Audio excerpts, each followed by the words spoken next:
നിങ്ങളുടെ സോഫ്റ്റ് പാട്ടുകൾ ചർച്ച ചെയ്യുന്നതിന് മുമ്പ് ഒരു ടാസ്ക് ഉണ്ട്. ഡീകോഡ് ചെയ്ത് തരണം. കണ്ടോ നിന്റെ കണ്ണിൽ ഒരു പ്രചണ്ഡനം, പ്രക്ഷോഭനം, ദൃഷ്ടാടനം. കേട്ടോ നിന്റെ കാതിൽ ഒരു ഹുമേളനം, ദൃഷ്ടാപമായി തെറ്റു പറയുന്നതിൽ ശരിയാണ്. അതെ. പിന്നെയുള്ള വാക്കാണ് എനിക്ക് ഏറ്റവും കൂടുതൽ ഇഷ്ടപ്പെട്ടത്, തുപ്ലോദയം. നീ അറിഞ്ഞോ പെണ്ണെ പാരിക്ഷോപ്തിയായോ, തുലോം തുച്ഛവും മോഹിച്ചല്ലോ ഞാൻ. തുലോം തുച്ഛവും ഓക്കെ, തുലോം നമ്മുടെ വാക്കാണ്. തുച്ഛവും എന്ന് പറയുന്നത് വേണമെങ്കിൽ അങ്ങനെ ഒരു വാക്ക് ഉണ്ടാക്കാം. അർത്ഥം പറഞ്ഞിട്ട് പോയാൽ മതി. അർത്ഥമില്ലല്ലോ എന്തർത്ഥം. അതായത് ആ പാട്ട് ഇങ്ങനെ നമ്മള് ദീപക് ഏതൊക്കെയോ പാട്ടുകൾ നമ്മൾ ടിപ്പിക്കൽ ആദ്യം നമ്മൾ ഏതെങ്കിലും പാട്ട് വാങ്ങിച്ചിട്ട് റീമിക്സ് ചെയ്യാന്ന് പറഞ്ഞു. അന്നങ്ങനെ ട്രെൻഡ് ഉണ്ടായല്ലോ. ഒരു എന്നൊക്കെ പറഞ്ഞ പോലെ അതായിരുന്നു ദീപകിന്റെ ഐഡിയ. അപ്പൊ ഞാൻ പറഞ്ഞ മച്ചാനെ നമുക്ക് ടോട്ടലി വേറൊരു പരിപാടി മാറ്റി പിടിച്ചാലോ. അപ്പൊ അതെന്താണെന്ന് ചോദിച്ചു. നമ്മൾ എന്തെങ്കിലും ഒരു പരിപാടി ടോട്ടലി ഈ റീമിക്സ് അല്ലാത്തൊരു പരിപാടി പിടിച്ചാലോ.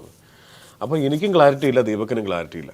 2 ദിവസം കഴിഞ്ഞപ്പോൾ ഞാൻ ദീപകിന്റെ സ്റ്റുഡിയോയിൽ എത്തിയിട്ട് എന്തോ ഒരു പൊട്ടത്തരം പാടി, ഒരു കണക്ഷനും ഇല്ലാത്ത വാക്കുകൾ വെച്ചിട്ട് ജിബ്രിഷ് അങ്ങനത്തെ ഒരു 20 സെക്കൻഡ് ദീപക് ഒറ്റ ചിരിച്ചിട്ട് തനൊന്നും കൂടെ പാടി എന്നിട്ട് റെക്കോർഡിങ്ങിന് ഇട്ടു. ചുമ്മാ വൈൽഡായിട്ട് വൈൽഡായിട്ട് ഞാൻ പാടി. എന്നിട്ട് പുള്ളി കുറേ നേരം ചിരിച്ചിട്ട് പിന്നെ ഞങ്ങൾ ആ ടോപ്പിക്ക് വിട്ടു. പിറ്റേ ദിവസം എന്നെ രാവിലെ എന്നെ വിളിച്ചിട്ടുണ്ട്, ജിസ ഞാൻ ആ റെക്കോർഡ് ചെയ്ത സാധനം വീട്ടിൽ പിള്ളേരെയും വൈഫിനെയും കേൾപ്പിച്ചു.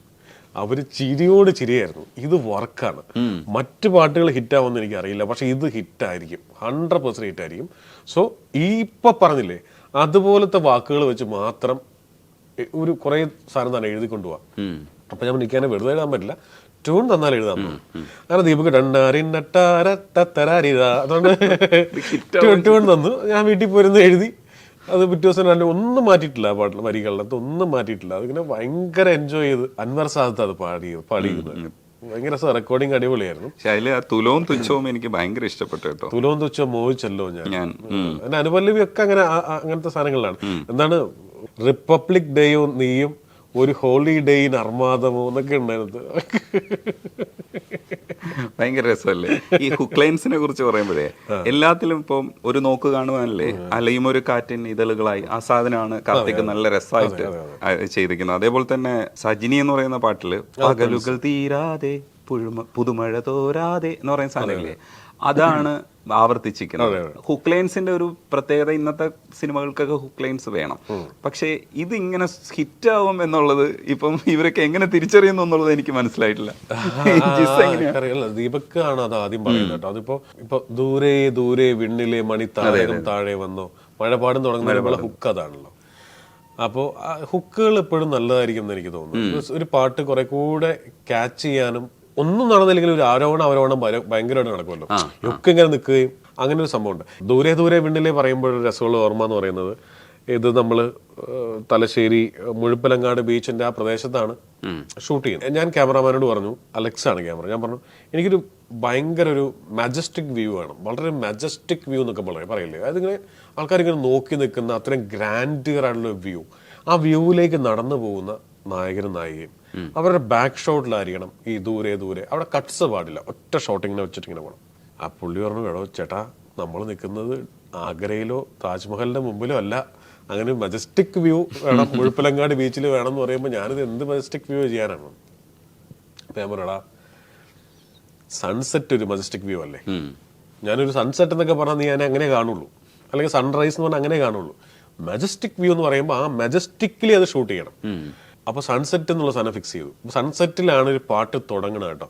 ആലോചിക്കണം, ഈ പ്രധാനപ്പെട്ട ലവ് സോങ് തുടങ്ങുന്നത് സൺസെറ്റിലാണ്. ആസിഫ് അപർണയും ഇങ്ങനെ നടന്നു പോകണം. അപ്പൊ അതിന് നടന്നു പോകാൻ പറ്റിയ സ്ഥലം കണ്ടുപിടിക്കണല്ലോ. അങ്ങനെ കുറേ സ്ഥലം ഈ പ്രൊഡക്ഷൻ കൺട്രോളർ നടന്നിട്ട് ഒരു വഴി എന്നെ കൊണ്ടു കാണിച്ചു. വലിയ വീതിയൊന്നുമില്ല, ഈ മുറിയുടെ വീതിയുടെ പകുതിയുള്ളൂ.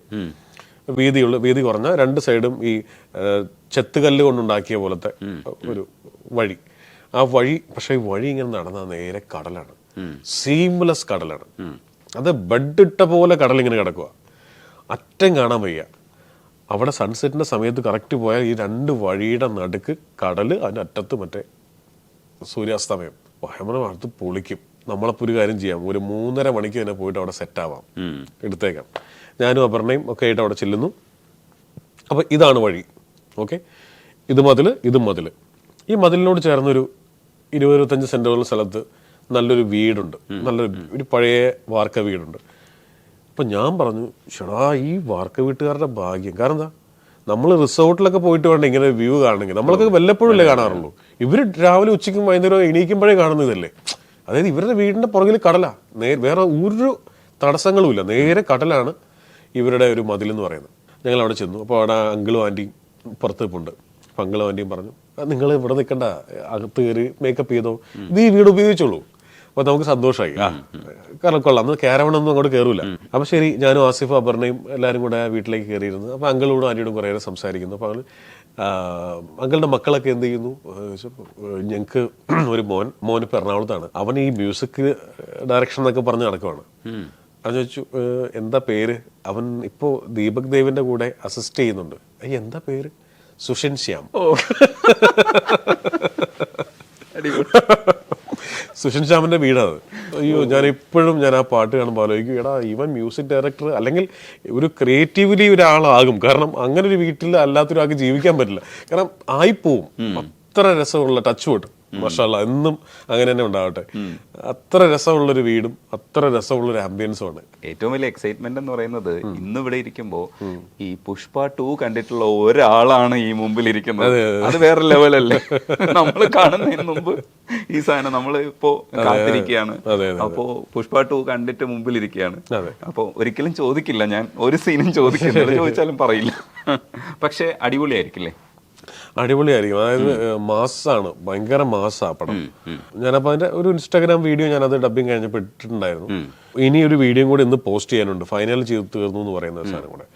സംഭവം മാസാണ്, വളരെ വലിയ മാസ് പടമാണ്.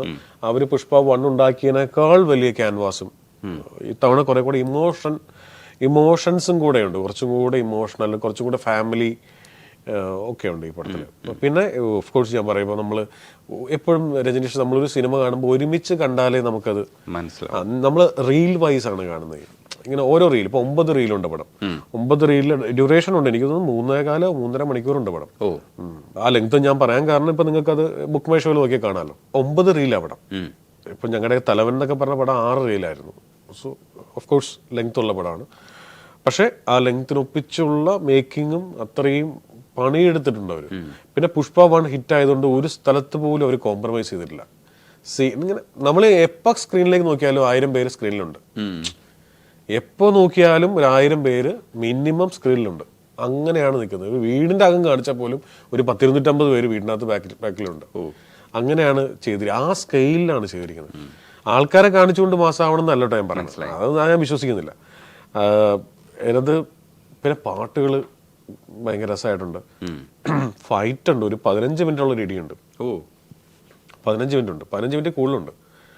നമ്മൾ എൻ്റെ ദൈവമേ വാങ്ങാതിരി ഇടി എന്ന് പറഞ്ഞു കഴിഞ്ഞാൽ ഒരു രക്ഷയില്ലാത്ത. ഞാൻ പറയണം, ഞാനങ്ങനെ ഇടിയുടെ ഒരു വലിയ ആരാധകരൊന്നുമല്ല. ആക്ഷൻ സീൻസ് ഇഷ്ടമാണ്, പക്ഷെ എന്നാലും ആക്ഷൻ സീൻ ഉള്ളതുകൊണ്ട് പോയി കണ്ടേക്കാം എന്ന് വിചാരിക്കുന്ന ആളല്ല. പക്ഷെ ഞാൻ തന്നെ ഒരു തവണ കണ്ടിട്ട് ഒന്നും കൂടി ഇട്ടേന്ന് പറഞ്ഞു. കാരണം അതും കണ്ടിറങ്ങിയ നമുക്ക് വല്ലാത്തൊരു ഒന്നൊന്നര രീതിയാണ്.